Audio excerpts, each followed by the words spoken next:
With the world moving towards a more sustainable future, globally there has been a push towards electrical powered vehicles and the banning sales of new internal combustion engine powered vehicles.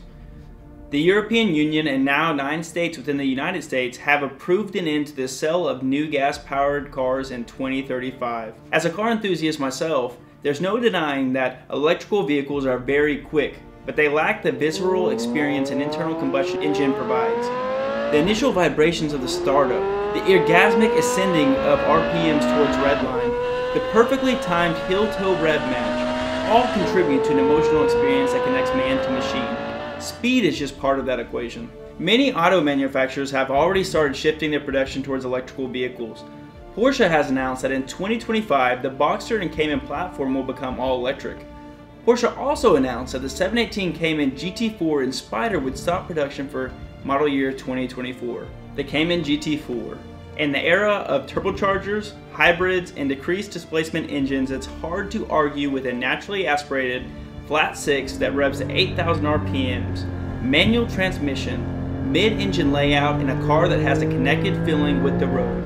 One of the last true driver's cars left on the road today. After Porsche's announcement of their shift towards electrical vehicles, and the last model year of the GT4 being 2023, I knew my chance of owning one was becoming thin. The last remaining allocations were bringing a premium, and on average the used market, the prices of GT4s and Spyders were increasing. One Spyder in particular I was watching increased by 10,000 overnight. The announcement was a good thing for current owners, but for prospective owners it became a more challenging buyer's market. The GT4 has always been a dream car of mine, and I knew if I did not quickly I wouldn't be able to afford one. I searched day and night for a perfectly spec'd GT4.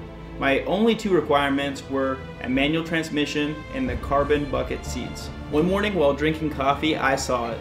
Only 3 hours away from me was a 2020 black GT4 manual, Porsche carbon ceramic brakes, carbon bucket seats, and a CPO warranty with only 4,000 miles. I called the dealership 2 hours after they posted the car.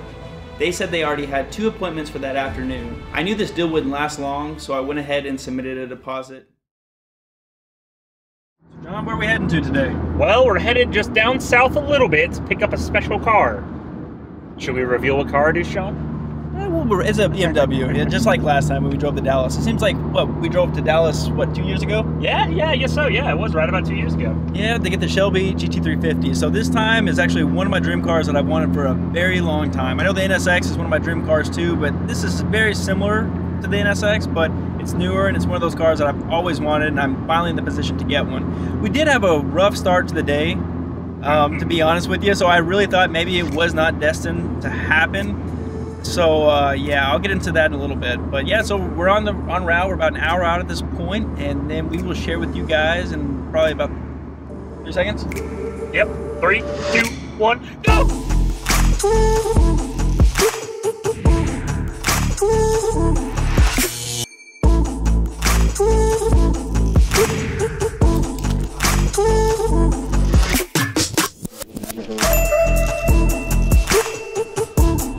Man, I wonder what's under that. Is that a BMW? Right. Appreciate it, man.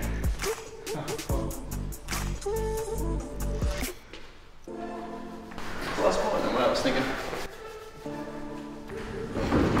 I'm used to hearing that. Check to determine you are telling the truth. Just go for it. You're gonna get up next to the car. Okay. Ready? Yep. Congratulations. Woo! Damn, man, that black looks good. It looks menacing. Yeah, it does.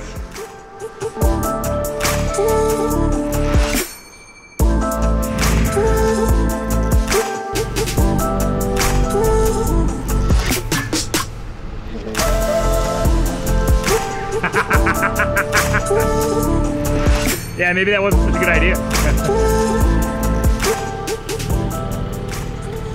Sean, drive away from the building. No, don't floor it. Okay, floor it.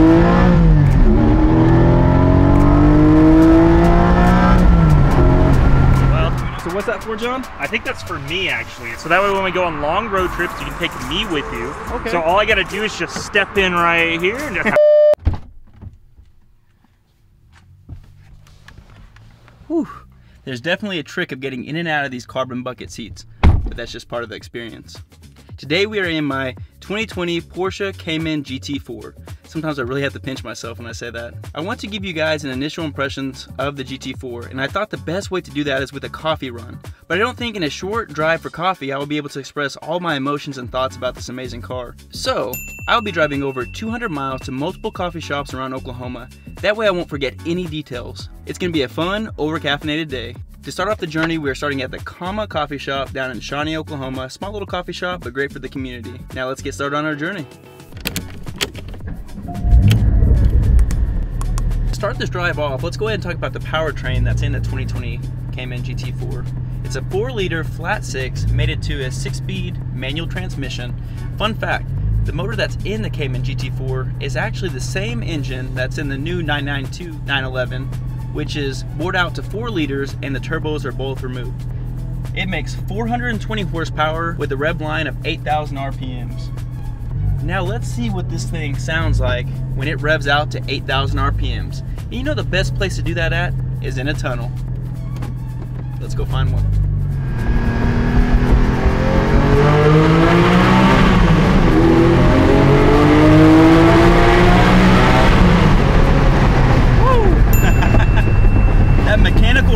From 7,000 to 8,000 RPMs, that's the sweet spot, guys. I've never driven in a GT3. I've heard it's even more pronounced in the GT3 engine, but man, even the GT4 motor, it sounds very good. Just puts a smile on your face. While we are still on the topic of sound, it's actually one of the downsides to the 718 Cayman GT4 in comparison to the 981 previous generation GT4. The main reason for that is the sound regulations in Europe. I'm talking about OPF filters.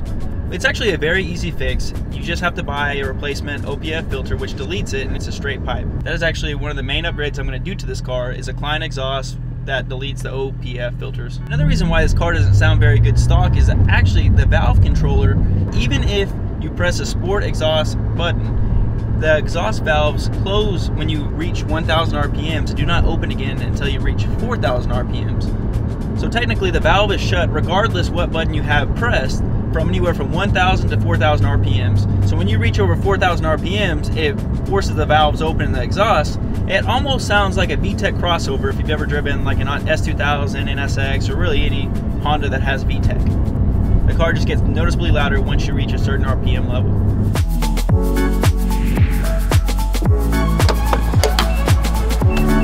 Let's talk about the interior. Covered with leather and Alcantara with a combination of analog and digital gauges, it feels like a perfect cabin to tear up some back roads and set lap times. I highly recommend purchasing a GT4 spec'd with the carbon bucket seats. Difficult to get in and out of, which I used to think the NSX was a difficult car to get in and out of. This is a whole nother level. You start to learn after getting in and out of it for a while, but your wife or girlfriend might not agree with you. They are very comfortable and they hold you in place like a glove. There's no more bracing and feeling like you're going through an ab workout after doing some aggressive driving or track driving. And let's be completely honest, they are sexy. The interior has everything you need with nothing you don't. Cup holders suck for aggressive driving, but for normal driving they work in a pinch. At least it actually has cup holders. I'm looking at you, NSX. So next stop is going to be Lake Draper, and let's pull over and look at the body lines of the exterior of this beautiful car.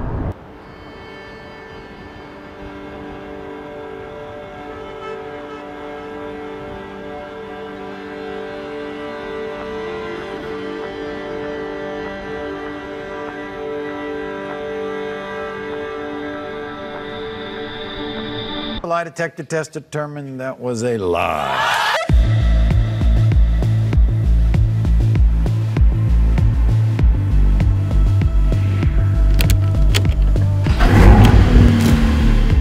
This Cayman GT4 is finished in black with black wheels. The Porsche carbon ceramic brakes are finished in a yellow paint which really popped and really goes well with the yellow deviated stitching within the interior. The 3 big options for the GT4 is the PDLS headlights, which has 4 little lights for the daytime running lights, look really nice, the Porsche carbon ceramic brakes, and Porsche carbon bucket seats. Those 3 options are hard to find completely spec'd out in the same car, which that's really what I was looking for, and this is what I found. To be honest with you, I didn't want a black or a white or a gray car for all that matters. I wanted a Miami blue GT4 just because my wife has a Miami blue Macan, and I truly think it's one of the best colors any car manufacturer produces to this day. But we got black, and black, I gotta say, in the GT4 looks very menacing. Looks very good. The only thing about black cars is, as you know, if you ever own one, they're a pain to keep clean. And you guys can make your own opinion, but I gotta say this is one of the best looking Porsches that they make. This car looks good from every single angle. My favorite angle is the side profile view. Look at this. It's a beautiful, well-proportioned car, guys. Since we've talked about the exterior of this car, let's go ahead and grab coffee number 2 for a day at one of my favorite coffee shops, and let's go find some winding roads to really see what this car is capable of.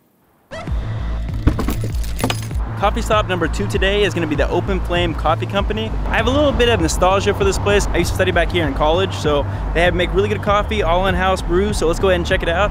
Grab coffee number 2, cold brew number 2, and then we'll get back on the road.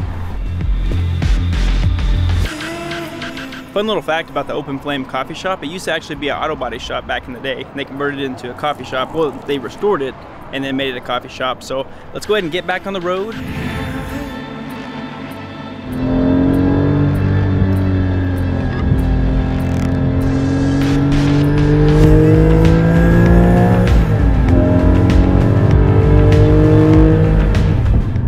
So now that we have our second cup of coffee, we're way over caffeinated at this point. We are finally at some winding roads. Let me first start off by saying it's one of the best handling cars I've ever driven my whole entire life. The sad part is if you live in a state such as Texas, Oklahoma, anywhere where you don't have a lot of windy roads, you're not gonna have a lot of fun with this car, I would say, going in a straight line. It just makes you crave some fun winding roads, or really unleash what this car was built for. I'm not gonna lie to you, after buying this car, it makes me really want to move to a state that has more mountainous winding roads. And I've actually been considering it, just because I want to be able to enjoy this car to its full potential on a daily basis.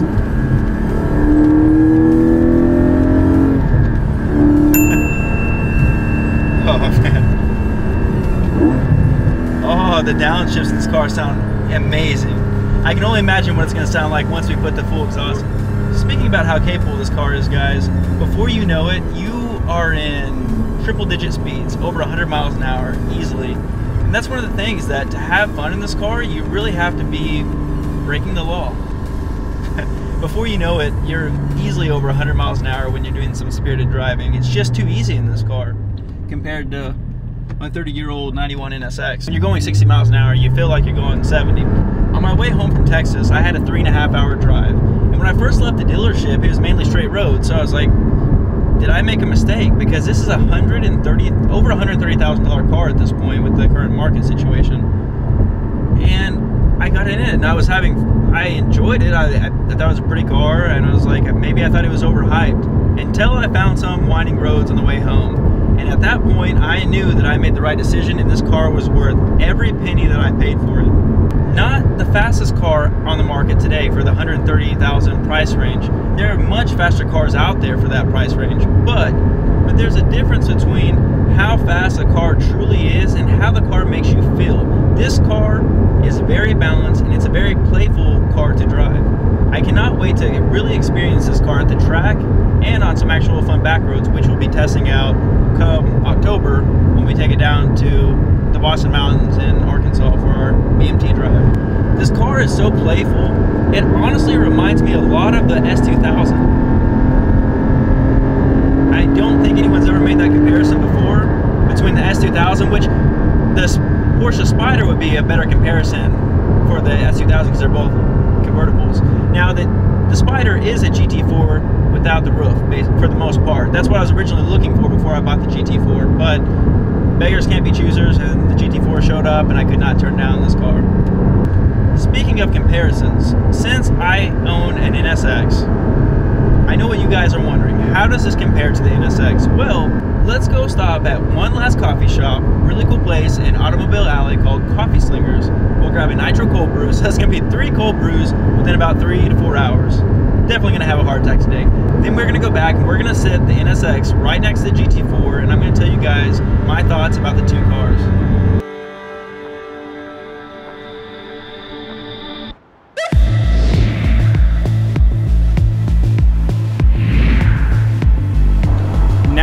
outside Automobile Alley at Coffee Slingers for the third Nitro for today.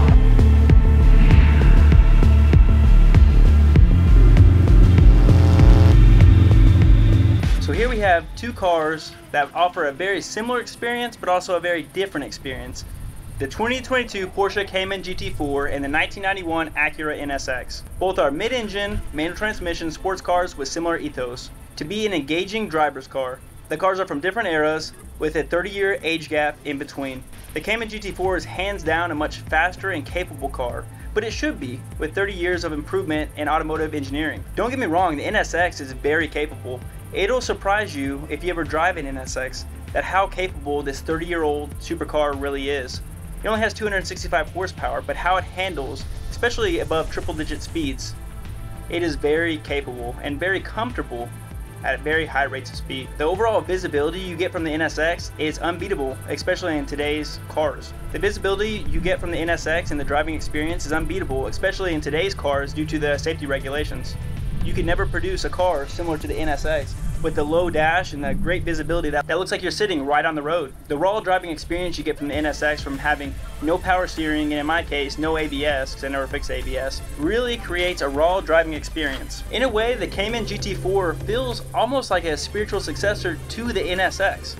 If Acura was to build a similar car to the NSX 30 years later, I feel like the Cayman GT4 would be that car, not the NC1. I could go on about all the similarities and differences between these two cars, but that is actually for another video. To sum it up, they are both iconic cars. They have a very similar character and spirit, but deliver that experience a little bit differently due to their age gap. And I wouldn't say one is better than the other. They're just two different driving experiences, and in a perfect world, you would keep both of them.